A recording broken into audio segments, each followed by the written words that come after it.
So one of the tools that we have to classify and also stage the tumors is we have what's called a TNM scale or a TNM staging. And the T stands for size and location of the primary tumor. N looks at regional lymph node involvement, and M, as in monkey, is looking at the extent of known metastasis. So is this impacting the brain, bones, adrenal glands, liver, kidneys, or other areas of the lungs? So when we look at this, you can break this down between T1, 2, 3, and 4, and you can look at less than 3 millimeters, any size, and invading into the intrathoracic structures from 1 to 4. When we look at our nodes or the lymph nodes involved, we're looking at N0 to N3. So no lymph nodes would be 0, and the contralateral, meaning the opposite side, its spread to the opposite side would be the N3. And then metastasis is going to say, look at an M0 and an M1, MA, and MB.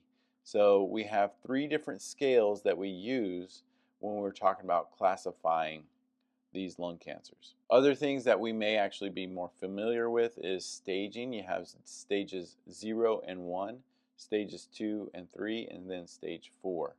So when we look at stage 0 and stage 1, it's stage 0 and stage 1, the cancer is confined to the lung, meaning it has not spread and it has not metastasized to other areas.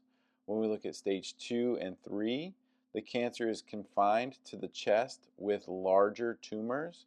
And then in stage 4, the cancer is spread to other parts of the body. And I actually just got notified this past Thanksgiving break that my grandfather, he was actually diagnosed with stage 4 lung cancer, and it had already metastasized to his liver, and it had metastasized to his kidneys. Staging is a way that we can identify how bad the cancer is. So another way to look at this is you have just one little hot spot here. The tumor is in and confined to an area. So stage 0, stage 1, it's confined. Stage 2 is you start to get lymph node involvement. Stage 3 is the tumor is invading surrounding tissues. And then stage 4, the tumor is in other organs. So this is another way that we can identify and stage lung cancer to help us recognize stage 0 through stage 4 lung cancer. This should be a 4, not a 6. I don't know why that shows 6, but anyways. So when we look at the survival rate of lung cancer, it depends on the stage and is it confined or is it outside of the lung? Has it spread or has it not? So when we look at survival rates, we have 1A, which means that the tumor is confined to the lungs and it's less than 3 centimeters. So confined to the lungs and less than 3 centimeters means that you're going to have your 5-year survival rate is about 49%. About 50% survival rate of 5 years when you have lung cancer that is less than 3 centimeters and confined to the lung. When we look at stage 4, when it's metastasized to other parts of the body, the survival rate is about 1% for making it 5 years. So we have 1A, 1B, 2A, 2B, 3A, 3B, and stage 4. So when we look at 1A, this is a tumor that's less than 3 centimeters and it's confined to the lungs. When we look at 1B, this is a tumor that is greater than 3 centimeters but less than 4 centimeters and confined to the lung. When we look at 2A, this is greater than 4 centimeters but less than 5 centimeters and has not spread. When we look at 2B, and this is what's crazy, this isn't a typo, but when you have a tumor that is greater than 4 centimeters and less than 5, and it has spread to other areas, that survival rate, that 5-year survival rate, is 31%. When we look at stage 3s, we have 14 and 5% respectively. Um, this is looking at only the lymph nodes, and this is looking at spread throughout the chest. And then stage 4 is looking at other parts of the body. So just an idea of what the 5-year survival rate is based on the size of the tumor and if it's spread and where it's spread. When we talk about treatment, there is what's called a pneumonectomy, which is the removal of the entire lung. We can have a lobectomy, which is the removal of an entire lobe. You can get a subectomy or a wedge resection, which is removing the entire segment or a part of the segment. These are all different surgeries that can be performed to help remove the tumor or to remove the cancers.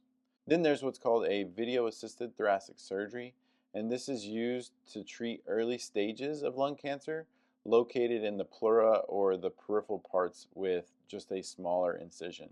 Almost like orthoscopic, kind of, but you still get a teeny tiny little incision. You can have radiofrequency ablations.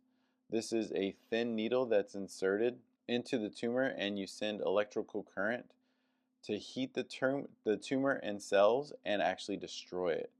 We can have radiation therapy, we can have chemotherapy, and we can have targeted drug therapy, which are designed to shrink the blood vessels or the tumors themselves by shrinking the blood supply to those. When we look at small cell carcinoma, again, this is more associated with smoking, and another name that we can use when it comes to small cell carcinoma is oat cell carcinoma, OAT, oat cell carcinoma. So these typically hit the larger airways, and secondarily, they're going to hit the bronchi. We will see with these small cell carcinomas that these are only about 10 to 15 of all lung cancers. They typically start near the hilar region and invade the larger airways, and they're about 6 to 8 micrometers in size.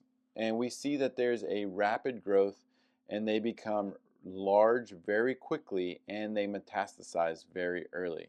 There is typically a poor prognosis when it comes to taking care of these patients. Usually it's about 1 to 3 months if these small cell carcinomas are not treated. But it can be successfully treated with chemo and radiation. There is a typical relapse period that could happen within the next 2 years if treated with chemo and radiation. When we look at staging, these stagings are a little bit different, but when we look at it, we can look at, is it limited or is it extensive? So if it's limited, all we're doing is we're saying that the tumors themselves are confined to the chest. When we have a small cell lung carcinoma, and we call it an extensive staging, what we're saying is this is moved beyond the chest. So it's something that is outside of the chest or has migrated or metastasized.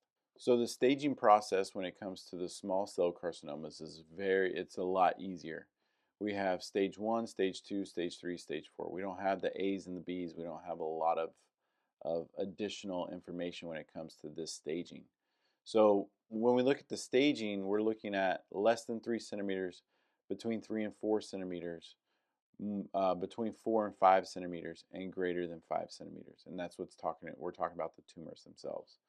So if we have a less than 3 centimeter tumor, a 31% survival rate at 5 years. Then you have a 31% 5-year survival rate. If it's between 3 and 4 centimeters, it's less than 19. If it's between 4 and 5 centimeters, less than 8. And if it's greater than 5 centimeters, then you have a 2% 5-year survival rate. So treatments for these small cell carcinomas, you got chemotherapy. We have different combinations of chemotherapy. I am not an oncologist, and I'm not going to break these down into how these chemotherapies work. I just know the combinations that we could use and we would try for our patients with small cell carcinoma. With radiation, we have what's called the EBRT, and this is the most common form of radiation. We'll talk about these different forms of radiation here in a bit. The other form of radiation is the 3D CRT and the IMRT. So these are three different forms of radiation that we can use, but the EBRT is the most common. When we look at surgeries for these small cell carcinomas, surgery does not work very well when it comes to small cell carcinoma. And we've got to make sure that we are following up with these patients who have had chemo and radiation because there is that relapse period. So when we look at other lung cell carcinomas here, we've got lung carcinoid tumors, and these are made up of different special cells. And these different cells are what are called neuroendocrine cells, and there's different subcategories within this. So this is kind of the other when it talks about lung cancer. When we look at lung carcinoid tumors, they are classified by location. They can be central, they can be peripheral, they can be additional, and then these can spread into the lung. So additional would be some lymph node involvement and spread throughout the lungs. So when we go through our different screening and diagnostic tools for lung cancer, this is kind of what we're looking at. When your patient arrives, they're not typically diagnosed until after the patient presents with symptoms that suggest lung cancer. So your patient that presents with hemoptysis, or your patient that presents with recurring pneumonias or atelectasis, they're not going to automatically get diagnosed with cancer right away. We're going to kind of go through all of the workup to make sure that they don't have different types of pneumonia or tuberculosis or other disorders before we fully give them a diagnosis of lung cancer. You will see these patients end up with progressively worsening coughs, non-productive to productive sputum. That sputum could be bloody or it could be rust-colored sputum. These patients may have chest pain that are associated with deep breathing, coughing, or even laughing. The lung cancer can spread to the backbones or even the hips, and that would cause some pain. You can have neurologic problems, whether that's headaches, arm and leg weaknesses, or numbness. You can have dizziness, balance problems, seizures. You can get lymph node involvement. You can have the mediastinum, the neck, or the axilla that are all involved.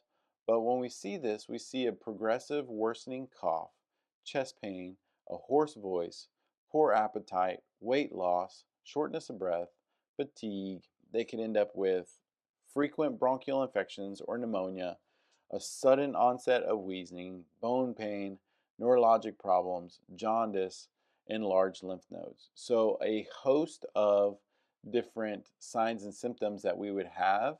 And some of these have overlap with pneumonia. Some of them have overlap with tuberculosis. And we would definitely need to see what's going on before the patient can be diagnosed with lung cancer. So these are very specific syndromes that are associated with lung cancer that we could see these syndromes that would take us down the path of identifying that the patient does have lung cancer. And we have the Horner syndrome, the superior vena cava syndrome, and the paraneoplastic syndrome. And they each have their own unique signs and symptoms. So like with the Horner symptom, you're going to have small pupils, you're going to have weakness or drooping of one eyelid, and this would help us recognize that there's nerve damage that's impacting or near the apex of the lungs.